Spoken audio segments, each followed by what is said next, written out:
whether you have children or not, or whether you're single or not, every day upon awakening, say thank you.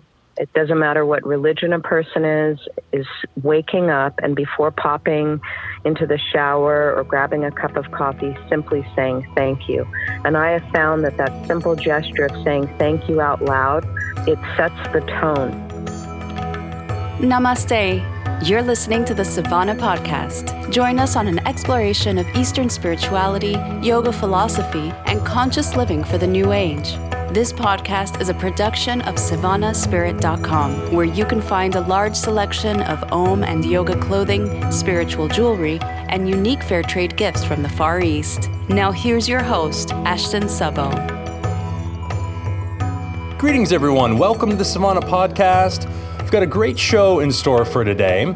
Our guest is author Suzie Abels, who's written the book Kindness on a Budget, and she's here to talk to us about offering more kindness out into the world. Suzie, welcome.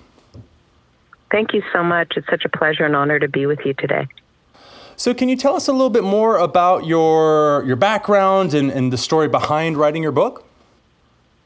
Yes. Well, the book started out as my children said, "Hey, Mama, you do these kind acts all the time. Why don't you write about it?" And I kind of dismissed it, to be honest with you. I was a full-time mother, and then as the kids got older, I started doing some substitute yoga teaching for some classes, and I did intuitive healing. And then I had this idea.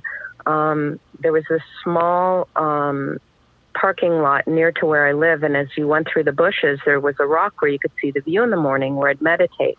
And I had this idea to tack a note on the tree with an index card and leave an inspiring message anonymously. And what happened out of that is I started bringing things from home, little Buddhas, little camels from my travels, planting plants in the dirt. And I put a $1 notebook with some pens saying, "Your words and thoughts matter. Please share them." And these young adults ranging in age from 18 to 30 started filling these books and filling them. And that became the secret garden. And then one day when I was kind of trying to anonymously sneak to the hill, I bumped into a young couple and they said, "Are you the secret garden lady?" And I said, "Well, kinda." And they said, "Why don't you write about this?" And so that's when I just sat down and I started writing all these different acts of kindness, ranging from $0 to, $5, $10. And it was those young people who inspired me to write the book. Well, and I think, I'm curious, based on your experiences after writing the book, that I think a lot of people feel like to be kind, you need to be Mother Teresa. You need to be doing these grand things. And one of the really nice things about your book is that it shows all these different examples of really simple things that you can do. I mean, some of them, it seems so obvious that it's so apparent, but until someone kind of spells it out for you, it's just like, oh yeah, of course I could be doing that more. Of course I could offer this sweet gift or message to someone. And there's so many wonderful examples of it in your book. What do you feel like you've learned about kindness in particular since you've actually published the book? Because you had mentioned in talking before about people contacting you since you've written the book. What have you learned since then? I've learned that kindness is not only kindness towards others, the part of this journey that's been most eye-opening to me since I think for my 52 years, I've always been a kind child and then a teenager and then a young adult and then a grown woman, which I am now middle-aged woman. And what I found is that it was effortless for me to share kindness. It was just something in my DNA and I was raised this way. But what I found was that I wasn't as good at receiving. And so this journey has shown me and grown me in ways of being able to receive and not just give. And that's been an incredible gift of the writing. And what would you say to people that also have problems receiving kindness? Because I know that's most great givers that I know do have a problem with receiving, and kind of curious of what your advice to them would be. I I guess my advice to them would be similar to the advice I was given by people I met on the journey at yoga studios and book signings at bookstores, is that when you don't receive a gift, a gesture, acknowledgement, you're almost like returning the gesture. And so once it was put to me like that, I started being able to really, receive. I was receiving at one point like 20 emails a day and phone calls and, private messenger on Facebook messages. And I felt slightly overwhelmed by all the appreciation for the, gesture of kindness in this very simple book. And as I was able to really receive that, I noticed that I changed in how I was able to receive kindness. And it just, as I said before, it really expanded me as a person.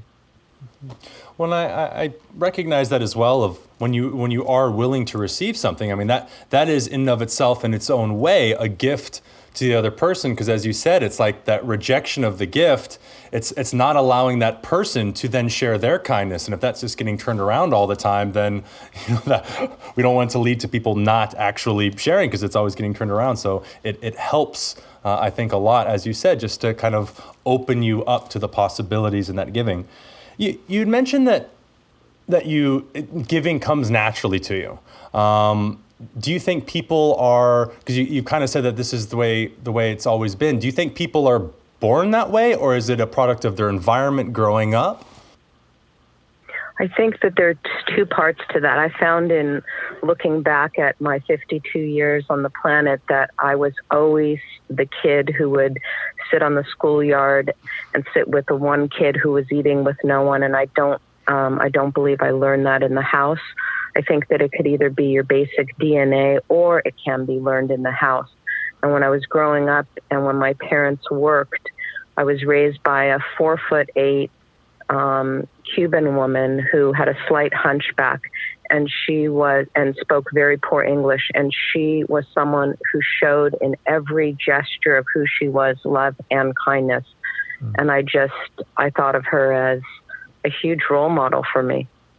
Wherever she went, people would respond to her like that. And I paid attention to that, but I absolutely had it in my DNA from a little kid.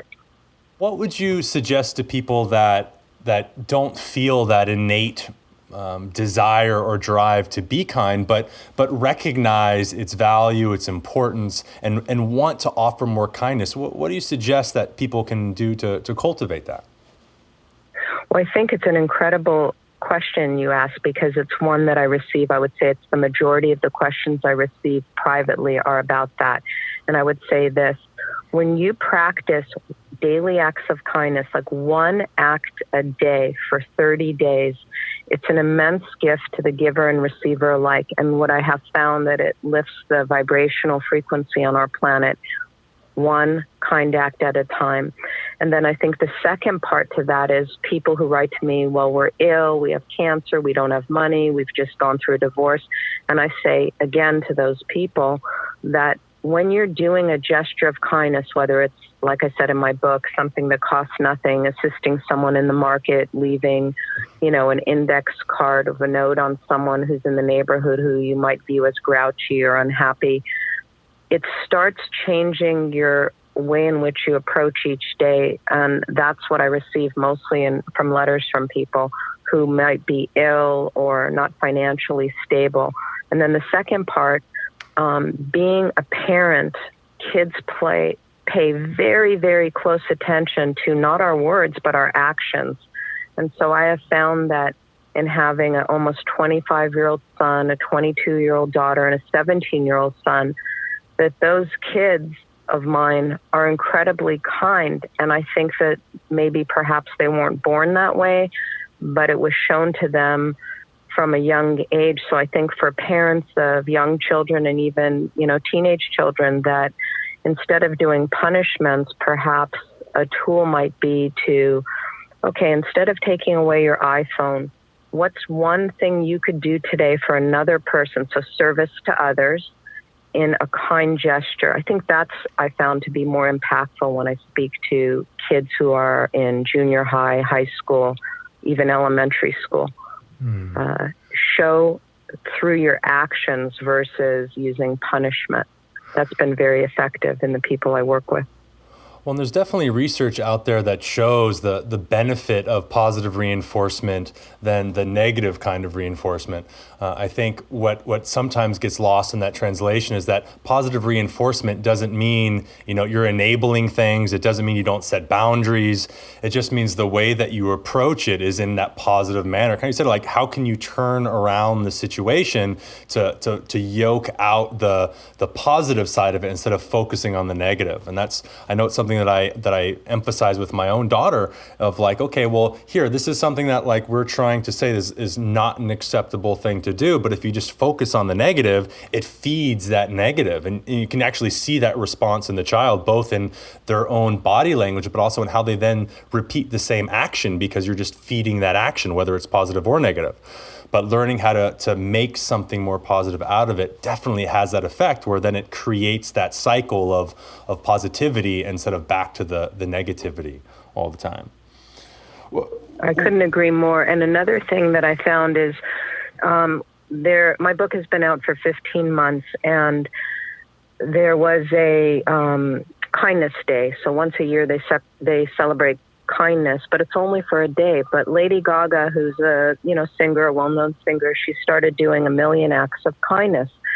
And I sent her an email saying that I really truly believe that when one focuses, instead of the bullying that happens in school for various reasons, instead of focusing on that, focus on canceling that out with kindness, a daily act of kindness. And I've received a huge amount of response about that, because the person who usually is the person bullying another person usually has a great deal of pain and frustration in their own life. They're not doing it from a place of, wow, I feel really great about myself. I want to, put down the kid at school who's not popular or who might have just come out being gay or who has some emotional issues.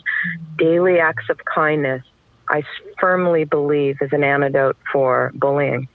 Yeah, if you point out to the bully that he's a bully, well, if he's identifying with that's strengthening his or her identification with it, and then they're more likely to bully because, like, okay, that's you're saying that's who I am, and you're putting me down for it, and like you said, that's usually coming from a place of pain, which is more likely to create more and more of that same attitude. I love the approach of engaging bullying with just positivity. And again, that doesn't mean, there are no consequences for it. It doesn't mean that we accept it. It's just like, hey, how can we reinforce the positive sides of this? I had an experience actually to share I guess it was a couple months ago when I was in Milwaukee, and there was a homeless man that was outside of a Whole Foods, and he was asking people for change, and I didn't have any change on me at the time. And I said, oh, no, sorry, man, I don't have any change. And he was going around, he kept asking. And so many people, just because of the way he was coming at them, were so repelled by it all. And like, no, just stay away from me. And like they were treating him like some type of pariah.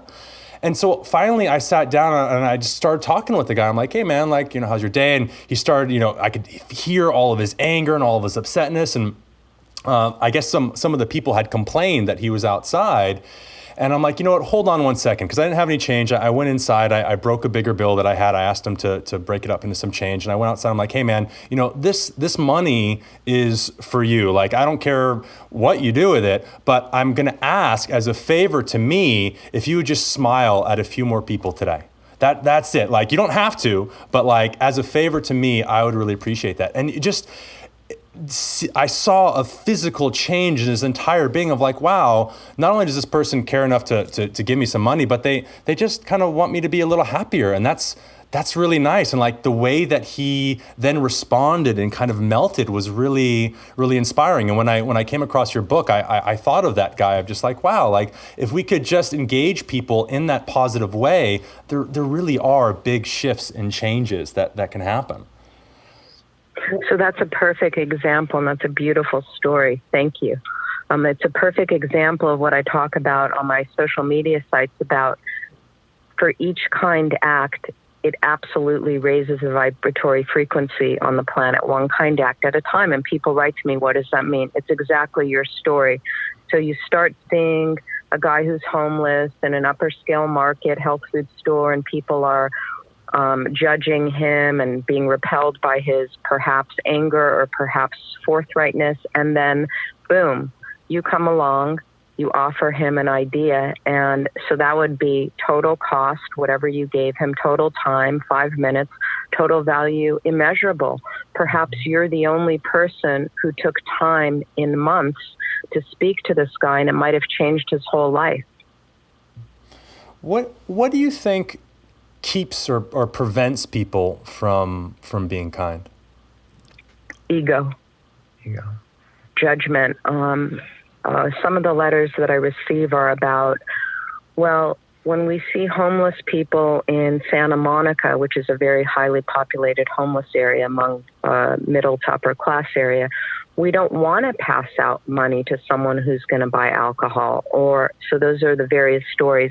And so my response is always the same. You never know. It's a famous Indian proverb. You never know what another person has gone through till you've walked a mile in their moccasins.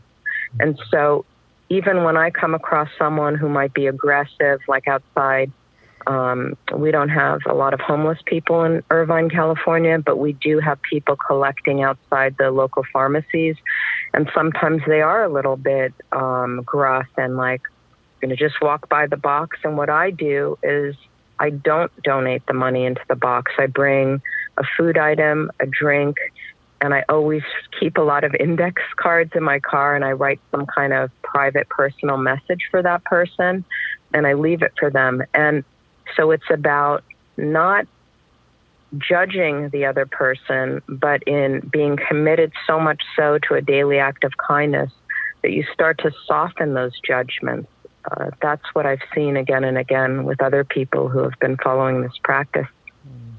And I love the idea, too, of the daily acts and just making it a practice of like saying, okay, for 30 days, I'm going to do something every single day as a daily act of kindness. Because when we look at how the mind develops habits, you know, that we've heard I think the 21 days or whatever that is, but just creating a habit or a ritual around being kind as a practice, like it's a muscle, like you're conditioning it to get bigger and stronger. I really like approaching kindness, not as like something that you should do, but something is that we all have the opportunity to practice. Yeah, that's very well said. And actually, the Dalai Lama, when people interview him, I'm sure you've heard him being interviewed before. He's always on various sites. He says people ask him about what's his religion and why is he not more angry about everything he's been through in his 81 years, and his answer is always the same. I don't care if you believe in birth, death, reincarnation. My religion is kindness, and he's very steadfast in that, and I agree with him. What are some really simple, easy ways or things that people could do, no matter who they are or what they do in life, that they could do and put into action right now in their lives to celebrate more kindness and practice more kindness? Well, I think one of the simplest places to start is in the home. And whether you have children or not, or whether you're single or not, it's an everyday, upon awakening, say thank you. It's doesn't matter what religion a person is waking up and before popping into the shower or grabbing a cup of coffee, simply saying thank you. And I have found that simple gesture of saying thank you out loud, or in some people's cases, it's a more prayerful, religious type of prayer, it sets the tone. And then another thing that has been very effective with my teenager in the house who's 17 is I go to Target, I go to the $1 and $3 bins, which is on the outskirts of the store, and I buy a chalkboard and I put it where he eats breakfast. He's the only child in the house, and I change the message once a week. I write, I believe in you, you're doing a great job. I try to make some funny joke on it, but it always includes something about an act of kindness. Like 17-year-olds and teenagers aren't easy, but receiving this message, I noticed he didn't remove the little mini chalkboard from his breakfast table for 2 weeks. It sat there, and even showed it to some of his guy friends. That's one idea. If a person has little to no money and can't afford $3, it's writing down on a piece of paper and some bright color marker for themselves or someone they share the home with. Things are going to get better. Have faith. Begin again. These are the type of notes I leave on an index card tacked to the tree. I change the note every week to 2 weeks so that everyone has a fresh message. And that costs a pack of 60 index cards is under $2. What do you think in terms of with people being kind to others? How important is it that they're first kind with themselves? Well, I think it depends on which side of the spectrum people are. I found from my various book signings and yoga studio talks and such that there's usually people are split. They're either very self-absorbed, so therefore are not kind to others, so they're mostly egocentric, or they're kind to others, but they don't include themselves. That seems to be more of the popular grouping that I have interviewed. And so what the key to that is balanced. And if you start always in service to another person, the gift is enormous. It doesn't matter if you leave a note for your child and they don't respond. It doesn't matter. I have a very grouchy neighbor in my area, and now she has started helping bring in other neighbors' trash cans. I am meticulous in leaving a note on her windshield of her car weekly, something very friendly, or leaving a little extra plant on her doorstep without her ever seeing me. And she, in turn, has benefited because she's not known as the neighborhood grouch anymore. She's actually somewhat helpful in the neighborhood. So it's being unattached to the gesture with not expecting anything back other than coming from this mindful, conscious perspective of, I'm going to do a kind act, a phone call, a note. I'm going to try to heal something with someone in my life who maybe they were wrong and I was right, but it doesn't matter. It's better to be wrong and happy than right and miserable. So that's another book I'm working on. So it's the key to kindness is in serving another person. And then once you become proficient in that after like 30 days, then it's impossible to not then look at the imbalance. Well, am I able to receive kindness? Am I just a giver?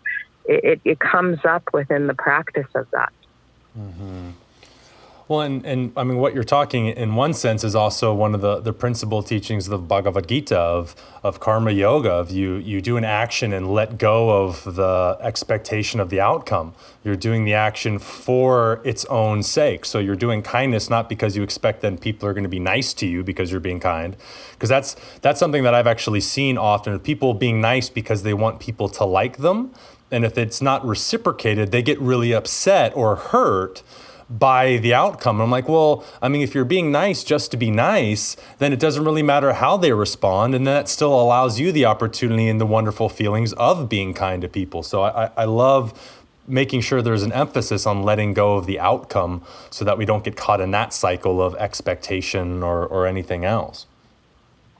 Right. So doing an act of kindness, and it's really a Buddhist philosophy, which is compassion without attachment. And that, even if you don't believe in Buddhism, and even if you haven't read a lot of these scripts, what I have found to be true in this last 15-month journey, and for the greater part of my life, which is 52 years, is that when you give from your heart, it actually expands the capacity of the heart. So I have found, as I'm getting to be I am a middle-aged mom now, that I can see something like a tree that is just turned amber color, and I can burst into tears. It's like the heart has such a capacity and a depth to love that the more you're able to nourish that muscle and be kind without wanting something back, something transformative happens in the process. I've witnessed this within myself. I'm able to give even more and receive on a different level. It's just a beautiful part of the journey. One of the things that I try to make a habit of as well is with my wife is that at least once a day, I just straight up ask her, like, what can I do for you today? Like, what is something that you need support in and that I can help in? Because oftentimes people don't ask for the things that they need. So just by being clear and offering that up of like, hey, I have an opportunity to help you. Is there something I can do to help you today? Has pretty wonderful effects. I mean, out in the world, I'm sure as well, but in the home, it definitely has a positive effect. It's like, okay, I would love it if you could help me do this. And it's like, okay, now I'm in that exchange with my wife. She's happy. I'm happy because I get to help her, and it's wonderful all around. So I think it's so important that we make kindness an actual conscious part of our daily experience, not something that just happens because either you're a kind person or not, but that you're actually making rituals or habits around being kind to people, which is, again, one of the reasons why I appreciate your book and all the work that you do. You have another book that's coming out soon that you're almost finished with. Can you tell us about that? Yes, I'm going to just give part of the title. It's called Sacred Ground, and it's about the journey of caring for our senior parent with love, respect, and kindness. And it actually grew itself. I wasn't really quite ready to write another book, although I was asked, 6 months ago, would you start writing your next book? And I just was not really quite ready. And what happened was my father had a near fatal fall, and he was totally independent, not driving, but walking up and down the streets of Northern California. And he had a near fatal fall. And what helped me was in the writing of this journey, this past 8 months, the things that I knew nothing about, that wear and tear on the primary caregiver, which in this case is me. Even though I've hired help, I always supervise my dad. The part of being an advocate. So the second book, Sacred Ground, which will be coming out in the new year, is about kind of sharing the experience that I've been through, as well as giving invitations and ideas of what might help another person who's going through this absolutely rocky terrain of caring for a senior parent that can sometimes come, like it did with my dad, with zero warning. And where's the best place for people to get a hold of you? I know your website is SuzieAbelsAuthor.com. We'll have that in the links as well. Is that a good place for people to connect with you, or do you prefer social media? How should people find out about you? I think the best way to find out about me now, since I'm receiving so many emails a day, is through social media. So my public page is Kindness on a Budget on Facebook, and then people private messenger me on that. Or my email is kindnessonabudget@gmail.com. From that, I get a lot of requests to speak at high schools and yoga centers and such. I want to the book to me is not about selling copies. It's about inspiring people towards kindness, and through this conscious, mindful way of being kind, not random kindness, which is a very different way of viewing kindness. Random kindness is, I'll be kind when I get a bonus once a year or when I'm over my flu, and that's great. I'm not saying anything's wrong with that. But once you practice from this mindful, conscious perspective of daily acts of kindness, it absolutely transforms your life. Well, and I hope our listeners take heed of what you mentioned earlier about one kind act a day for 30 days. So maybe we can put that challenge down for our listeners today. Maybe from the point of listening to this episode, you can do one kind act for somebody every day for 30 days and just see how that goes. You can contact Suzie, you can contact us through social media and through the web. We give all that stuff at the end of the episodes as well. But that would be a really nice thing to hear about if some people put that into action and let us know about that. So I think that would be awesome. I'd like to invite people to share. They can go to your Facebook page or mine, and mine again is Kindness on a Budget, and they can private messenger me if they need ideas. My book sells out very quickly on Amazon.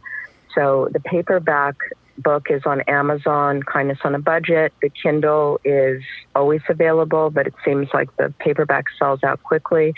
I donate various times of the year, 1 for 1 or 2 for 1.